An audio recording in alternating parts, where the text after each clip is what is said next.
एक संतान हो जाती है। जय श्री राम। एक संतान हो गई और एक संतान होने के बाद में दूसरी संतान हो ही नहीं रही। किसी को 10 साल हो गए, किसी को 8 साल हो गए, किसी को 5 साल हो गए, किसी को 6 साल हो गए, किसी को 9 साल हो गए, किसी को 12 साल हो गए, दूसरी संतान हो ही नहीं रही। आपने डॉक्टरों को भी दिखाया, इलाज भी करवाया, फिर भी संतान का सुख नहीं है। तो शिव महापुराण में बेलपत्र के वृक्ष का बड़ा सुंदर भाव है। जिसको संतान का सुख नहीं है उसको सफेद आंकड़े की जड़ का प्रयोग करना चाहिए। और जिसके घर में एक संतान हो चुकी है और दूसरी संतान नहीं हो रही है, 8 साल, 10 साल, 15 साल, 20 साल, 22 साल हो गए और दूसरी संतान का अगर सुख नहीं है, तो उसके लिए बेलपत्री के वृक्ष के नीचे का एक भाव बड़ा सुंदर कहा गया। किसी भी सोमवार से आप ये प्रयोग करना प्रारंभ कर सकते हैं। 11 रुद्र होते हैं, 11 रुद्र होते हैं। एक सोमवार को बेलपत्री के वृक्ष के नीचे जाइए और बेलपत्र के वृक्ष के नीचे जाकर एक एक रुद्र का स्मरण करना। क्या है? बेलपत्री के वृक्ष के नीचे जब आप जाएं तो बेलपत्र के वृक्ष के नीचे की ही मिट्टी का एक कुंड, आप लोग क्या कह सकते हैं, यहाँ पर हम क्या बोले उसको, जैसे मिट्टी का एक कटोरी बनाते हैं ना, क्या बोलते हैं उसको, कुंडी बना देते हैं मिट्टी की। बेलपत्री के वृक्ष के नीचे की ही मिट्टी, उसी मिट्टी का एक छोटा सा एक कुंडा बनाना है उसको, मिट्टी का। जितने लोग आस्था चैनल पर सुन रहे हैं, जितने लोग फेसबुक यूट्यूब पर श्रवण कर रहे हैं, बड़े ध्यान से सुनिएगा, सावधान।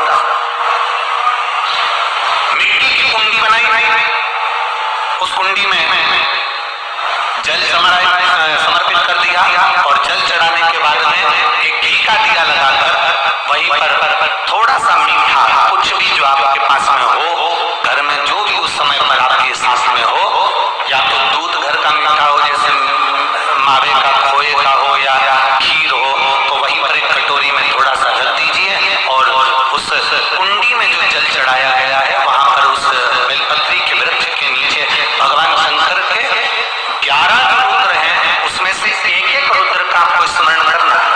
11 रुद्र का नाम क्या है? तो पहले नंबर पर आता है कपाली,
शिव से प्रार्थना